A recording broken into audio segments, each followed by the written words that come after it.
강원 중심 뉴스 헬로티비 뉴스입니다. 춘천에서 불특정인을 대상으로 한 묻지마 폭행 사건이 발생해 경찰이 수사에 나섰습니다. 춘천경찰서는 지난 6일 새벽 3시 20분쯤 춘천시 효자동 강원대병원 인근 모 편의점 앞 인도에서 21살 A씨가 무차별 폭행을 당했다는 신고를 접수했습니다. A씨는 진술을 통해 괴한이 자신의 머리를 잡아 옆 골목길로 끌고 간 뒤 주먹과 발로 폭행을 가했다고 주장했습니다. 또 폭행을 당한 후 큰 도로 쪽으로 빠져나와 겨우 도망쳤지만 얼굴 등에 큰 부상을 입었습니다. 경찰은 피해자 진술과 사건 현장 인근 CCTV, 차량 블랙박스 영상 등을 확보해 용의자를 추적하고 있습니다. 코로나19 관련 소비자 상담이 급증한 것으로 나타났습니다. 강원도와 한국소비자원 강원지원은 지난해 전국 통합소비자 상담센터에 접수된 도내 소비자 상담 14,300여 건을 분석했습니다. 이 결과 보건위생용품 관련 상담이 1년 전보다 2,230%가 증가하고 예식 서비스 580%, 항공여객 운송 서비스 97% 등 코로나19로 인해 직간접적으로 영향을 받은 품목 상담이 폭발적으로 늘었습니다. 강원도는 소비자 피해 방지를 위해 연령별 맞춤 교육과 이동 상담실 운영 등으로 소비자 권익 보호와 구제 활동을 진행할 계획입니다. 영월군이 자가격리자 관리를 강화한다고 밝혔습니다. 영월군은 코로나19 집단 감염이 이어짐에 따라 매일 2회 이상 자가격리자와 통화해 증상 유무를 확인하고 휴대전화 통신 상태 오류나 이탈 알람 시 격리자와 즉각 영상통화를 시행할 계획입니다. 또 격리자가 전화를 받지 않거나 격리지 이탈이 의심될 경우 인근 근무지 공무원이 방문해 이탈 여부를 확인하도록 할 방침입니다. 이와 함께 격리자 불시 점검반을 수시로 운영하고 정당한 사유 없이 무단 이탈한 경우 무관용 원칙에 따라 고발 조치하겠다고 밝혔습니다. 동해시가 외국인 근로자를 대상으로 코로나19 무료 진단 검사를 실시한다고 밝혔습니다. 동해시는 최근 외국인 근로자를 중심으로 코로나19 집단 감염이 계속됨에 따라 취업과 결혼 이민자 등 관내 모든 외국인 체류자를 대상으로 검사를 확대하기로 했습니다. 불법 체류 등 신분상 불이익이 난 검사 기피를 막기 위해 불법 체류 여부는 확인하지 않기로 했습니다.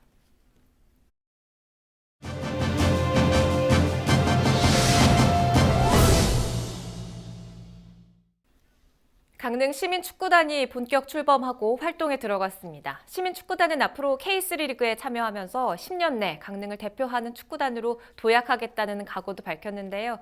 이 시간에는 김남식 이사장과 이야기 나눠보겠습니다. 이사장님 반갑습니다. 먼저 강릉 시민축구단 창단 배경부터 말씀을 해주시지요.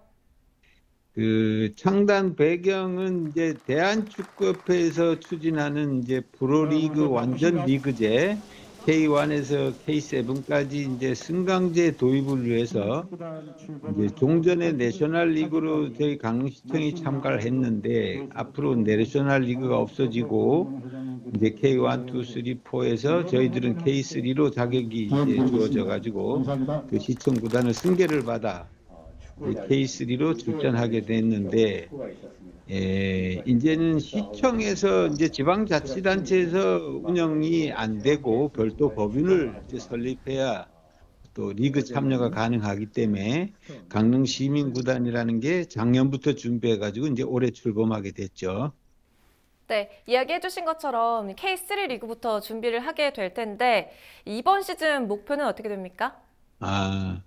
올해 이제 창단 인수인계 첫 해에 성적보다는 물론 뭐 우승이 좋겠지만 시민 구단으로서 성적보다는 이제 강릉 시민과 함께 할 수 있는 이제 프로그램도 좀 개발하고 축구 홈 경기가 있는 날에는 이제 시민들과 그의 가족들의 손에 손잡고 이제 경기장에 와서 좀 축제장으로 시민과 함께 할 수 있는 그런 축제장으로 만들고 싶습니다. 분위기 조성하는데 올해는 역점을 두고 싶습니다. 네, 그리고 뭐 경기 외에도 다양한 활동을 하게 될 텐데 어떤 활동들 계획하고 계십니까? 이제 시민축구단이 이제 창단됨으로써 지역 선수를 물론 이제 지역 발굴하고 이제 육성하는 것도 우선적이 있겠지만 경기 외에 어린 유소년들을 조기 발굴 육성해서 이제 선진 축구 유학도 좀 보낼 수 있으면 보내고 향후 이제 10년 뒤에는 우리 강릉 기억을 빛낼 수 있는 국가대표 선수가 키울 수 있는 그런 축구 인재 육성하는데 좀 또 제2의 역점을 둘 생각입니다. 네, 무엇보다도 발전을 위해서는 시민들의 관심이 참 필요할 것 같은데 마지막으로 강릉 시민들께 당부의 한 말씀 남겨주실까요? 예, 하여튼 뭐 어렵게나마 이제 시민구단이 출범이 됐는데 축구를 보통 아는 사람들은 이제 누구나 얘기할 수 하는 게 이제 구도 강릉이라고 하지 않습니까?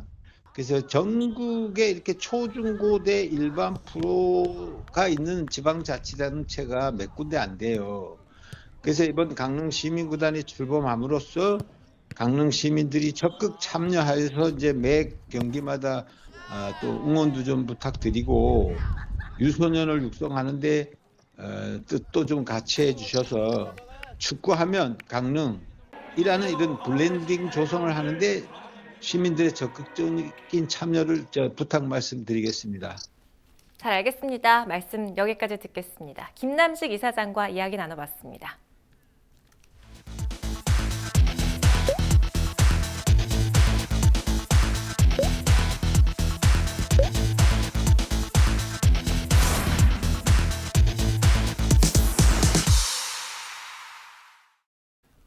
한류 열풍 속에 국내 영화 산업이 확장되고 지자체들은 관광 홍보 효과 등을 위해 앞다투며 영화 산업에 관심을 높이고 있습니다.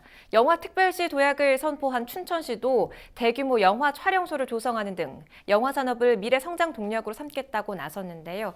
하지만 2년이 지나도록 첫 삽은 뜨지도 못했고 관련 인프라 확대로 사업 효과를 기대하기도 쉽지 않아 보입니다. 장진철 기자가 보도합니다. 지난 2019년 영화 특별시를 선포한 춘천시. 미래의 동력으로 영화 산업을 육성하겠다는 취지였습니다. 효과를 극대화하기 위해 대단히 영화 종합 촬영소 건립 계획도 밝혔습니다. 영화 제작의 메카였던 남양주 종합 촬영소가 문을 닫고 중국에서 3천억 원의 투자자가 나타나면서 사업은 호기롭게 속도를 내는 듯했습니다. 투자자들이 와서 보고 갔습니다. 위치는 상당히 좋고 IC 이동도 좋다고 얘기를 했고요. 아직 결정된 사항은 없어서 저희가 그러면 그거를 좀 더 개발을 하려면 이제 일반 산업단들이 지정만 되어 있을 뿐이지 좀 더 연구를 해보자. 그래서 이제 하지만 투자자가 대단히 이민단지 조성을 조건으로 내걸면서 사업은 다시 원점으로 돌아갔습니다. 결국 춘천시는 국도비와 자체 예산으로 100억 원을 확보해 스튜디오 2개 동으로 구성된 촬영소를 만들기로 했습니다. 부지는 춘천시 동래면 학곡리 일대로 정하고 2년이 흘렀습니다. 춘천시가 추진하는 영화 촬영소 예정 부지입니다. 보시다시피 자풀만 무성합니다. 영화 촬영소 공사는 첫 삽도 뜨지 못한 겁니다. 현재 설계 용역이 진행 중인데 빨라야 오는 6월쯤 나올 예정입니다. 춘천시는 부지 선정을 비롯한 절차 진행에 많은 시간이 걸렸지만 이르면 내년 3월쯤 준공이 가능하다는 입장입니다. 하지만 사업 추진과 효과에 대한 불안감은 여전합니다. 아직까지도 영화 촬영소 조성을 위한 국도비를 확보하지 못했습니다. 국내 영화 산업 구도도 변했습니다. 국내 유명 건설 기업이 폐쇄됐던 남양주 종합 촬영소에 문화 공간을 더해 확장 운영하기로 한 겁니다. 수도권과 인접한 파주와 이천 등에도 크고 작은 영화 촬영소가 잇따라 들어서고 있습니다.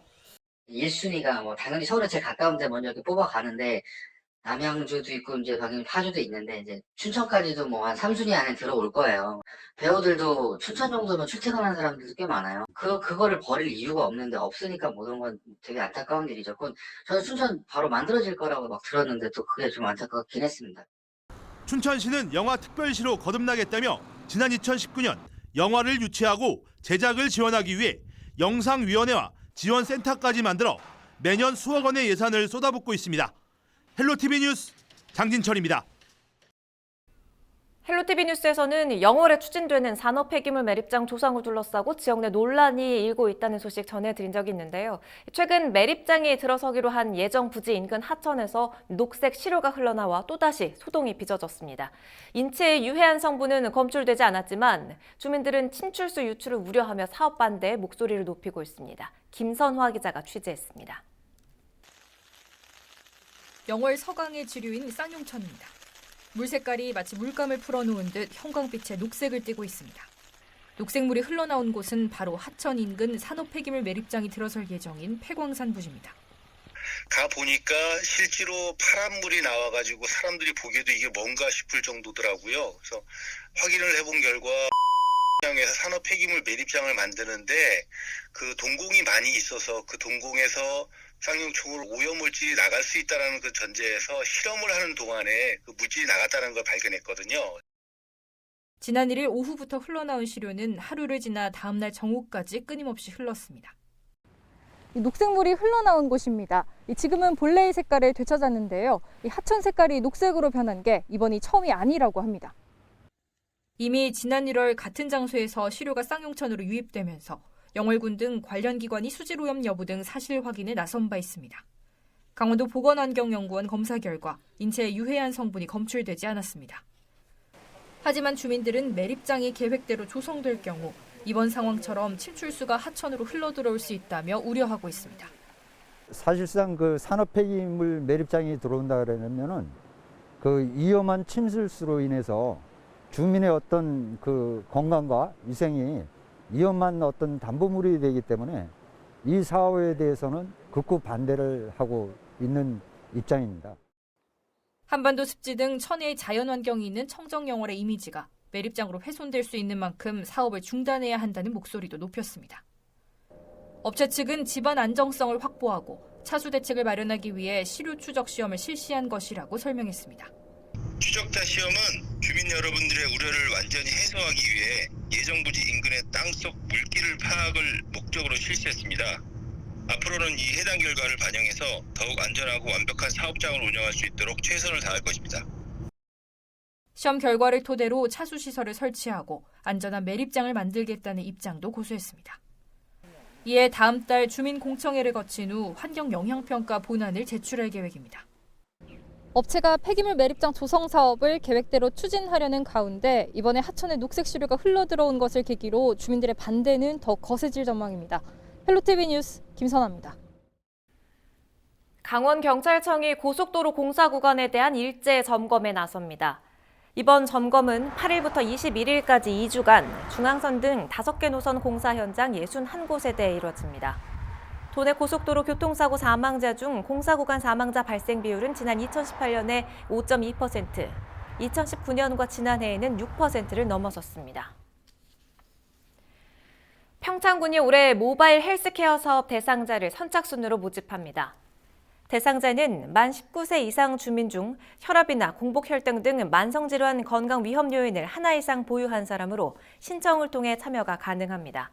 최종 선정되면 맞춤 건강관리 목표를 설정하고 한 달에 한 번 간호사와 운동 전문가 등의 집중 상담을 통해 건강을 관리받을 수 있습니다.